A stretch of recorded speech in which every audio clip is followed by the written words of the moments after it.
Do the rich people cringe and say, don't tell them that, Rob? Yes. Don't tell people what you know. Right. Keep them poor. So my father was the head of education, PhD, all that stuff. I go home and ask him, said, why don't we learn about money in school? And he looked at me and says, because the government doesn't let us teach that subject. The government tells us what we can teach and what we can't teach. And I thought that was strange. And I said, but aren't we going to school to learn about money? He says, no, your job is to get a job. I said, but you get a job to earn money. He goes, no, you're supposed to just get a job. And I went, no. Isn't the purpose of a job to earn money? He goes, you're correct. I said, so why don't I just learn about money? I can skip the job part, you know? And he got flustered and he said, if you want to learn about money, why don't you ask your best friend's father about money? And I said, why? That's Mike. So I asked him. He says, because Mike's father is an entrepreneur. And I said, what are you? He says, I'm an employee. I'm a government employee. And I went, oh, what's the difference? He says, the difference is an entrepreneur must know about money, or they're no longer entrepreneurs. And he says an employee doesn't have to know anything about money because the government will take care of them, the company will take care of them. So I'm all confused. But I took my dad's advice and I trundled over to Mike's father's office and knocked on his door and I said, hey, I'm here, 9 years old. Teach me about money. He says, beat it, kid, you know. But that's where the story of Rich Dad, Poor Dad started. And finally, through persistence, my rich dad started teaching me about money on one condition. And that condition was he would never pay me. He says, the moment I pay you, you think like an employee. He says, that's the trap. Entrepreneurs work for free. And now I'm 9 years old, my head's going cracking in half. He says, you never want a paycheck. You understand that, kid? I said, okay, I got it. And he says, well, how do I make money? He says, that's what entrepreneurs figure out. It's like, so how do I learn about money? So he would just break out a Monopoly game board. So I would work for free. I'd pick up cigarette butts and he had hotels and restaurants and I would clean and do menial tasks. And as I got older, I started getting into office work and marketing and accounting. And I was an apprentice basically, but I always worked for free.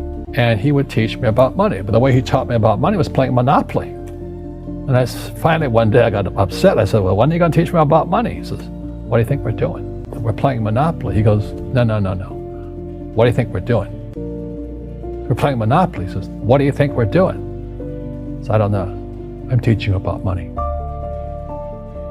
And then that's when, you have one green house. He says, there's many formulas for great success in money. There's thousands of them. But one of the best ones is found on the game of Monopoly. It still is today.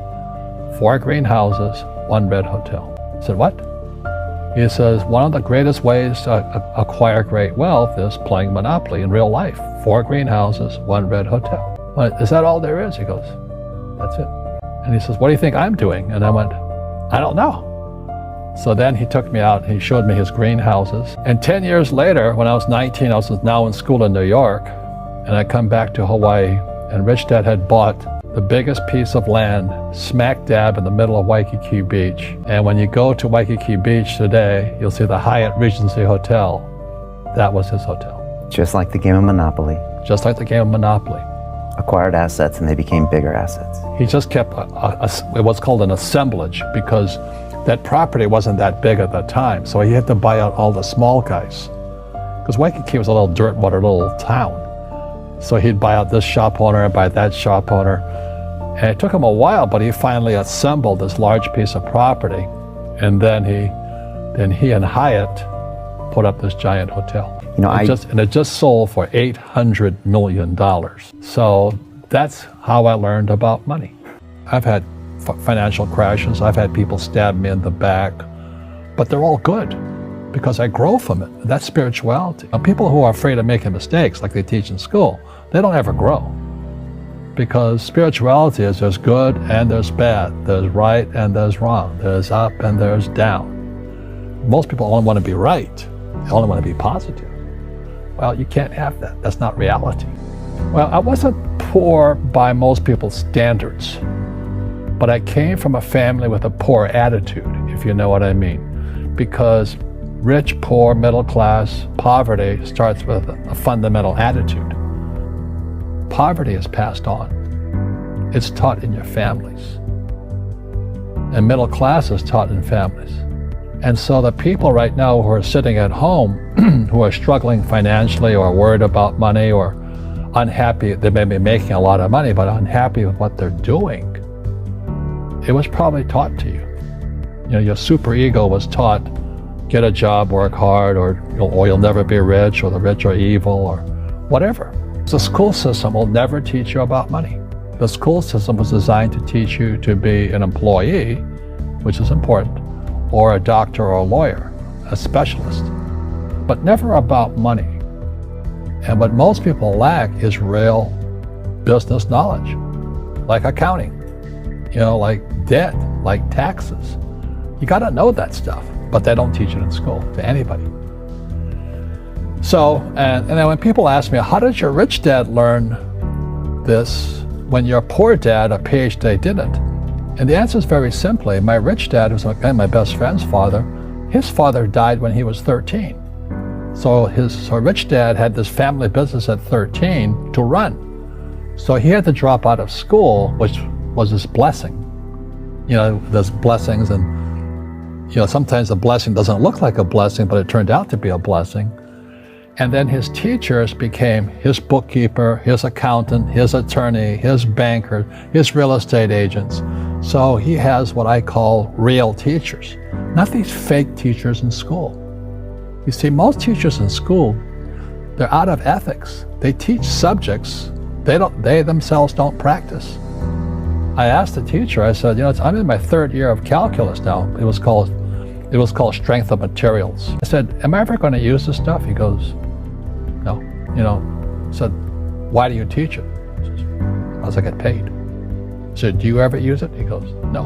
And that's why, you have to, in life, one of the things I suggest to people, you got to find a real teacher versus a fake teacher. And a fake teacher is somebody who doesn't do what they teach. And a real teacher is doing what they teach every day. So my accountants, my attorneys, they're in it every single day. That's how I learn, because every day I'm solving problems in my business. So I have accountants and attorneys and bankers and all these people on speed dial because I'm solving problems with my team. I see you giving this knowledge out, and yeah. Do the rich people cringe and say, don't tell them that, Rob? Yes. Don't tell people what you know. Right. Keep them poor. But, unfortunately, the poor, as was in the Bible, I'm not real religious, the poor will always be amongst us because it starts up here. Right, it's that fear mentality. It's in their words, and the words become flesh. Again, I'm not really religious. I flunked out of Sunday school also. But when they say I can't afford it or I can't do that, they go down. They become what they say. My PhD daddy says, what do you think I am, made of money? I can't afford that. And my rich dad would say, that's why he's poor. Poor people say, I can't afford it, I can't do that, I don't have time. Because this is an escape. It's an escape, you know what I mean? It's easy to say, I can't afford it. And your rich dad used to say what instead of, I can't afford it? How can I afford it? How can I do that? What would it take, or why should I do that? He says that a question opens the mind, a statement closes the mind. See, when you say, I can't afford it, your mind shuts down, and you become what you say. Rugby is a team sport, but so is soccer. The rules are different. And other people are golfers. They play by themselves. And so everybody's different. So my game financially is business, number one. Second is real estate. So what I say to young people is, you find your game.